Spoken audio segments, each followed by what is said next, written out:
என்னுடைய துன்பங்களுக்கு இன்னைக்கு காரணம் யாருன்னு கேட்டால் மனிதர்கள் தான். எனக்கு உணவாதாரத்தை தடுத்தது யார் என்று கேட்டால் மனிதர்கள் தான்.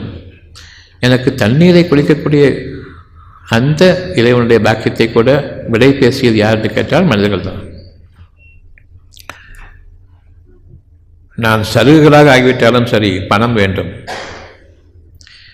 உங்களுக்கு மருந்துக்கு நான் இலவசம், மருத்துவ மனைகளை நான் இலவசமாக உங்களுக்காக கொடுக்கின்றேன். ஏன் உணவு இலவசமாக கொடுத்தா என்ன? உணவில் பணம் போயிடும். உணவு வச்சா பணம் சம்பாதிக்க வேண்டியிருக்குது. மருந்துகள் நான் தயாரித்து என்கிட்ட தான் வர வேண்டியிருக்குது. பணத்தை நான் பிடுங்க முடியும். பணத்தை பிடுங்கிறதுக்கு எனக்கு அடிமையாகணும். இவ்வளோதான். என் பெருமைக்கு நீங்கள் கீழ்ப்படைய வேண்டும். நான் பணம் தருவேன், அதை கொண்டு நீங்கள் வாழணும்.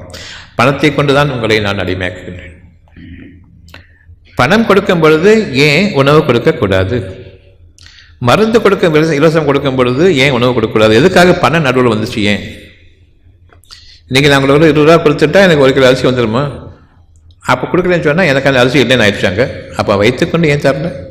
பசிக்கிற உணவுக்கு வயிற்றுக்கு வஞ்சகம் பண்ணக்கூடிய தரித்திரம் எப்படி வந்தது? நாம் அதை ஆமதித்தோம். இப்பொழுது அடுத்த எலெக்ஷன் வரப்போது, உணவுக்கு விலை பேசாதவர்களுக்கு ஓட்டு. அவ்வளவுதான். வாழ்வின் அடிப்படை ஆதாரங்களுக்கு இறைவன் படைத்த அந்த பெரும் பாக்கியங்களை அற்ப பணத்திற்கு கொடுப்பேன் என்று கொள்ளக்கூடிய அந்த அரசாங்கம் வேண்டாம். இவ்வளவுதான். இறைவன் உங்களிடம் கேள்வி கேட்கின்றான், உணவுக்கு பணம் பேசுபவர்கள் வேண்டுமா, அல்லது உணவை படைக்கக்கூடிய நான் தாராளமாக இருக்கின்றனே, என்னுடைய அருளும் கருணையும் வேண்டுமா என்று கேட்கின்றான். கண்ணிமைக்கும் நேரத்தில் பதில் சொல்லுங்கள்.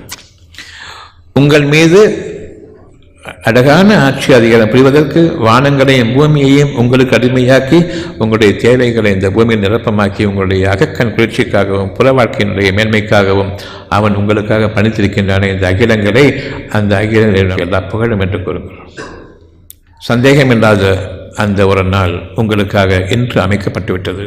அதில் எந்த சந்தேகமும் வேண்டாம்.